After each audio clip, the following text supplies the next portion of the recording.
When you can travel for work and still have time to travel for other reasons, you know you're a frequent flyer. Here's the story of a Delta Diamond Medallion member and how his 2020 went. Hi everybody and welcome back to my channel. Today, we've got a medical professional slash av geek who works in the medical industry who started off as a flight nurse. That job surely combines two passions into one. I'd like to introduce to you Jeff Doucette today. Jeff, welcome to my channel. Hey, how are you? Thank you so much for having me, Peter. Absolutely. It's great to have you here. So where are you coming from today, Jeff? So I'm actually in my office here at Thomas Jefferson University Hospitals in Philadelphia, Pennsylvania. Okay, great. So it looks like you are working in the medical field. So you are are you confined to staying in one place, or do you travel a lot with your job? Yeah, so it kind of depends. So I'm the chief nursing officer and senior vice president for the hospital. So I kind of have a normal Monday through Friday job. And outside of pandemic times, I do a tremendous amount of work all over the world doing motivational speaking. And so I do that kind of on the side. Obviously, that's been virtual lately.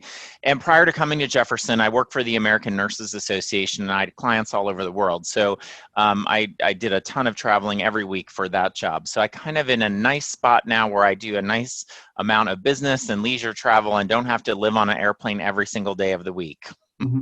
Right. So I'm sure you're quite a busy guy with all that. That's a handful right there. And you're out of Philadelphia. So is PHL your home airport? Yeah, so PHL is my home airport. We have a nice little Sky Club that I'm excited to open back up here at some point. But it's a tough Delta city to fly in and out of because I connect everywhere. But obviously, like everybody else who's watching this, I'm very loyal and willing to do that so that I can keep on my Delta medal. So why Delta? Philadelphia is clearly an American city. Americans got nonstops all over the world out of Philadelphia. Why are you specifically loyal to Delta? So just eons ago, when I was a little kid, my very first flight was on Delta. I still have the little plastic white airplane, my little wings that they gave me. And it just happened to be that our family just kind of always flew on Delta. And when I first started doing business travel, I was actually based in Dallas, Fort Worth. And at the time, that was, a big Delta hub. So it was real easy for me to fly and travel there in another American hub hub dominated by Americans. So yeah, I mean, I've just been flying Delta forever. I've lived all over the country, and so it's just been convenient for me based on where I've lived. But I've never lived in a Delta hub city other than when they had the small hub in Dallas. Dallas, before American came in there, yeah. So you've been traveling all over. What about your status with Delta? How long have you been part of the Medallion program with Delta? I've had status at some level, I mean, for probably over 25 years. And I was a charter diamond the first year that they had diamond status and had been platinum, and silver. I mean, I've just kind of been all over the board. But I've maintained my diamond status ever since being a charter member. So it's been a great program to be a part of. And charter, is that the original name for the Delta Diamond? Well, I just think the very first year that they had diamond level status, everything we got, our brag tags and everything said charter member. So, I think we like to think of ourselves as special because we've been diamond from the very beginning. But and then, of course, I hit my million miler status about 5 years ago as well, which was actually for, watching our blogs and everything, watching everyone, how they keep so much track of that. It was a complete surprise to me. I had no idea that I was even heading in that direction. So really? I got an email. I was like, oh, this is kind of cool. Well, that's great. That's great to have that information. Now, prior to the Diamond Medallion program or just the Medallion program, do you know anything about what happened prior to that? Several interviews ago, I interviewed someone who was actually a flying colonel. Have you heard of that program at all? Well, so I've heard of the program, but of course I'm far too young to be one of those. So yeah, no. So my big history lesson was it took me a long time to stop calling the Sky Club the Crown Room. So that's about as good as I've got. Okay. Very good. So let's talk about your flying. Obviously, you've flown a tremendous amount, and it seems like you're still flying a lot. Has the pandemic had any effect on your travels? Yeah, so I would travel about once a week to go do a presentation somewhere or meet with clients. Obviously, all of that is virtual now. I actually did 2 keynote presentations this morning, one for Europe and one for here in the US. Obviously, none of that would have been possible on the same day prior to Yeah. this. My kids live in Macon, Georgia, so I fly every other weekend through all of this to Atlanta to see the kids. And so, that kind of travel has kept up. But for the most part, other than my recent appearance on Ellen with my incredible team, my travel's pretty much been limited to leisure travel, to go see my family. So that's kind of what I've been up to in the air. Great. And I actually did see that episode of Ellen. Congratulations for appearing on the Ellen show. That's Thank fantastic. you. You obviously had to take a flight out to California to get there. So how was that experience on the Yes, transfer? it was great. And, I think Delta has done an incredible job. And, as a nurse and a healthcare professional, I mean, this is what I'm dealing with every single day. And I think, the significant investment that they've made in safety is incredible. And it's, we're actually looked at some of the best practices we saw with Delta in terms of some of the things we thought about at the beginning of the pandemic at the hospital. So, it's, I feel very safe. I think the team has done an incredible job. And, for me, it's always about the people that make a difference. And so, I think everyone has just done a phenomenal job throughout this difficult time. Yeah. Definitely. Now, I hear a lot about the filtration systems on Delta aircraft. I believe it's called a HEPA filter that Yes. they have. Mm-hmm. Is that Yep. what you're actually using in your hospital, especially in ICUs? Yeah, so we use HEPA filtration very similar to what's used on the plane in our operating rooms, in our infection control rooms. So it is the same type of technology that we use in the hospital to keep patients safe.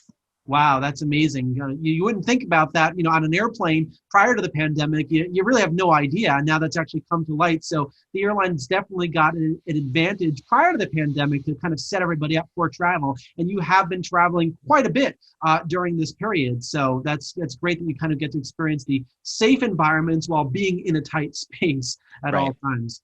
Right. So in terms of the experience pre-pandemic as opposed to what's been going on, the new boarding processes, for example, what do you make about that? Do you think Delta is doing the right thing in boarding rear forward? And are you taking advantage of that as a diamond? Do you still go ahead with the first group of boarding too?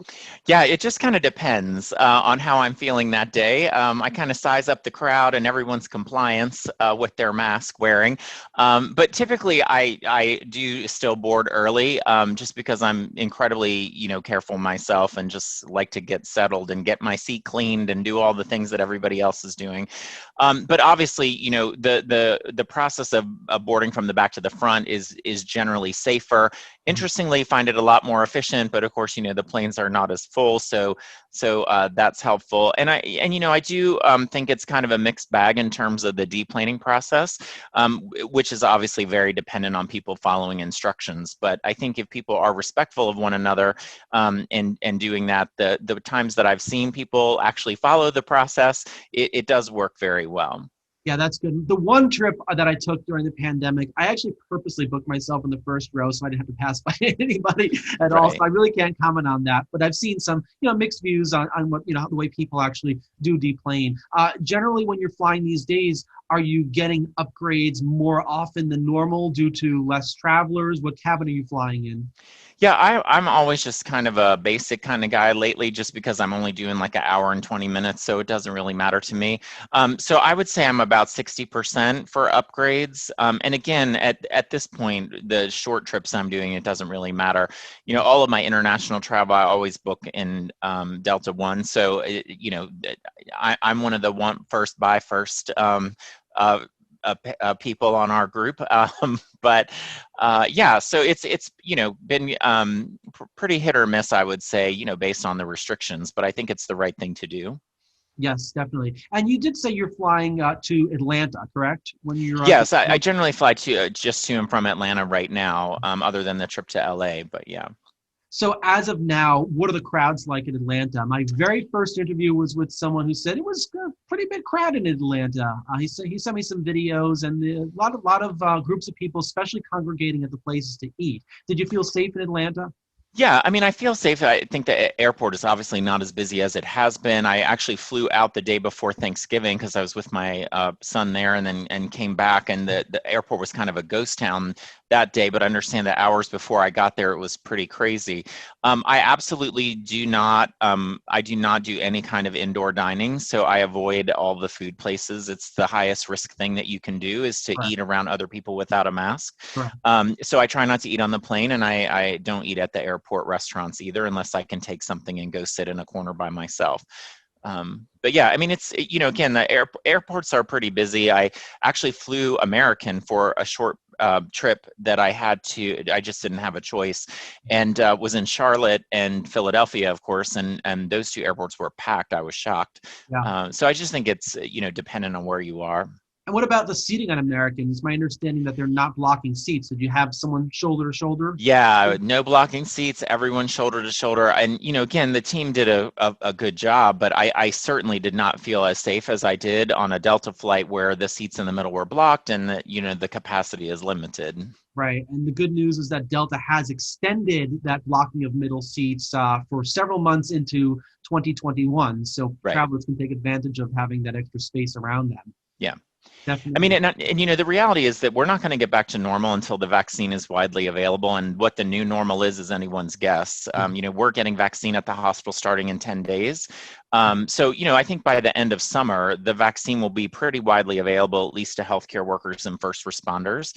And I would assume that, airline employees are going to be somewhere on that priority list. But I think it's, we're in the long haul for this. So I think people will be masking and social distancing at least through the end of 2021 based on the models that we're looking at. Yeah, I'm still going to wear my mask, I think, even after getting the vaccine. I think you and I are pretty much total opposites in terms of when we get the vaccine. Since you're a healthcare worker, you're probably first on the list. I kind of fall into the category of, young and healthy. So I think I'm the very last person, and I don't work in an industry where I'm really dealing with people. I'm actually working from home, so I kind of rarely leave my house anyway. Right. But, as soon as I do get that vaccine, I'm still all for wearing masks anyway. Of course, you're not going to know who has the vaccine. I think they're going to give out cards, but let's see how that process actually works. Right. To identify who actually does have that vaccine. What are your thoughts on your own personal and business travel for 2021? We don't really know exactly what's going to happen. Coronavirus cases right now are at an all-time high. Are you going to be, the curve is actually just going up at the time of this recording. Are you going to be continuing to travel, or are you going to put any reductions on that? Or are you going to get the vaccine in 10 days? I'll be getting the vaccine sometime in the month of December. So I'm, excited about that. However, I still want to be a responsible citizen, and, I'm only traveling that I absolutely have to. And I think being part of my kid's life is essential. So I'm going to continue to go see them, but I'm not doing any kind of, unnecessary leisure travel. And interestingly, I've been speaking with a lot, we do a lot of work with people in medical sales who travel for a living. Yeah. And what the feedback we've provided is we actually prefer the virtual environment for meetings because it makes us much more efficient. I had a meeting with one of our big vendors and had the CEO, the COO, and their chief financial officer all on the same call. That would have been impossible in trying to set up a meeting. It would have taken 6 months to get everybody in the same room. So I think businesses are adapting. I think we're certainly adapting. We will not be spending nearly as much money as an organization. We're a $7.5 billion healthcare company. We spend a lot of money on travel, and we're just not going to be spending that money in the future because we have found other ways that we can connect with people that's more efficient. So I do think in a couple of years, it's going to be interesting to see how this all shakes out. I do think gone are the days of people like I used to do, like literally flying to a different city every day for meetings and work. I just don't think we're ever going to get back to that, or at least not anytime soon. Yeah, I myself have been on a ton of conference calls, visual. I think I've actually physically been face-to-face with people on camera more than I have by even traveling to people. Right. So it's going to be quite interesting, at least on the business side. On the personal side, I think things are still going to be picking up. I get to diamond status every year, 95% of our personal trips, and I don't intend to make any changes to that after the pandemic. So I think I'm still going to be flying. I'm generally on an airplane every 2 weeks going somewhere, and I absolutely do want to continue that. But on the business side, I do a little bit of business travel.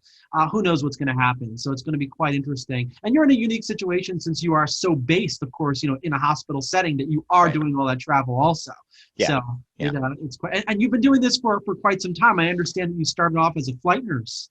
Yeah, actually, I started my career as a nurse on a helicopter. So yeah, I love flying. I've always been fascinated. And actually, I've done some research on the safety practices in airline industries and how to apply those in healthcare, and wrote one of the very first articles on that, gosh, probably almost 20 years ago now. And I used to teach crew resource management for healthcare professionals who are flying. So all of the kind of safety training and how crews work together to ensure safe practices. So one of the most memorable experiences I've had with our Facebook group is when we all went to the Delta Training Center for the day and got to jump out of planes and do things like that. So that was really cool. Just brought me back to all of those days of teaching crew resource management when I was a flight nurse. Yeah, aviation actually has also played a critical role in the medical profession. I know a lot of the doctors have actually received training on looking at some of the procedures that pilots have filed during emergencies to apply that specifically to the medical field. Communication is an important thing. The Tenerife disaster of the aircraft that collided back in, I believe it was in the 70s. It was the Pan Am and KLM aircraft. Mm-hmm. There was a lack of communication. So things like communication also even apply towards the medical field. So it's kind of interesting how everything kind of intertwines into each other. And I actually, in every one of my presentations, have a slide about that very disaster and how people not communicating with each other and working under a stressful situation led to over 500 people losing their lives. So it's just like that every day in healthcare. Absolutely. Yes. There's a lot of links between the two. And you say you're very into aviation. So how did you get into it before working? Was this something you've always been passionate about?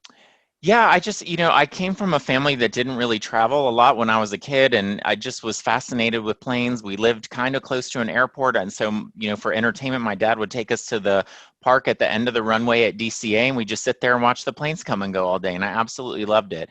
And, I had always told everyone I'm either going to be a pilot or a doctor. So here I am as a nurse and working on a helicopter. So I guess they were kind of close. But. It's a dream job for you, Jeff. Right. So what kind of airplanes do you like to fly on primarily when you're flying on Delta? Well, because I've done tons of international travel, of course, I love the 350. I love any of the wide body planes. Was never a fan of the 777, especially after flying that one to Australia and back several times. But I just, honestly, I'm just the kind of guy who I just want to get home and sleep in my own bed. I don't care how I do it or where I'm sitting. The schedule is quite important for you, I'm sure. Yeah. And the 350 looks like it's going to be taking over some new routes. I think it's even flown on a couple domestic routes recently, just to kind of keep the pilots up to speed on, flying because they're not doing those international routes. So, and how often did you do international flights? In my old job for about 3.5 years, I probably did 2 or 3 countries a month. So yeah, it was pretty significant. Yeah. So that'll get you right to Diamond just within a couple of months. Well, a couple of trips. Yeah. So I'm the one who always complained about maxing out at 75,000 miles per trip because that happened to me on at least 10 occasions. And I always said the price never maxed out. I don't know why my ability to earn miles maxed out. Interesting. So before we finish up the call today, I know you've got a busy schedule, so I don't want to keep you for too long. What's your favorite airport to fly into? Oh, gosh. Wow. That's a tough one. People will think I'm crazy when I say this, but I actually do love the Atlanta airport. I'm in it all the time. I think they have great restaurants. I love, I just like the vibe of the airport. I think it's super easy to navigate. I will tell you my absolute worst airport in the world is Charles de Gaulle, and I try to avoid it like the plague. But other than that, yeah. I actually had a connection in Charles de Gaulle last year, and it was a last minute booking. So I really didn't get a chance to understand the airport layout. I usually do that, look at some maps or whatever to try to figure out. And I was a bit disoriented, I'll say. Yeah. Making my connection was from an Air France flight to a Delta flight, and it was quite crowded, and it was a little bit confusing for me. It's really hard to get around. Hard to navigate. Yeah, I think I prefer Amsterdam over Charles de Gaulle from connecting Europe. So, of course, I'll always stay within the SkyTeam network, of course, to get those MQMs. And those flights to Europe for me are kind of add-ons just to get the additional miles so I can make it to the diamond level here. So That's one thing that's a little bit different about me than you, is that I actually do need to work for it, and I actively do think about it with every single flight that I take. I think about the MQMs and the distance flown. I think about the dollar spend, of course, just to get to that level. But it sounds like you're probably not too concerned with that with most of your flying. No, not too much, but I mean, I always do find it entertaining about this time of year. Generally, people are all freaking out about their mileage runs and all of that kind of stuff, and I'm like, all I want to do is go home. So, Yeah. so the thought of getting on a plane just to meet status for me is like, no, thank you. Yeah, I didn't do it this year, obviously, because status has been extended. But normally during December, it's the time when it's almost every weekend I'll jump on an airplane just to make sure that I've closed everything just to get that particular level. Great, Jeff. Well, is there anything else you'd like to share with us today? No, I don't think so. This has been a lot of fun. Thank you so much for inviting me. Great, absolutely. Thank you so much for joining. To all my viewers out there, if you're watching this channel, don't forget that if you'd like to be in a video, leave a comment in the comment section below, and I'd be more than happy to talk to you. Don't forget to subscribe to my channel, and don't forget to hit that bell button so that you're alerted as to every time I post a new video for you. Thank you very much. And once again, thank you, Jeff. It was a lot of fun. Thank you.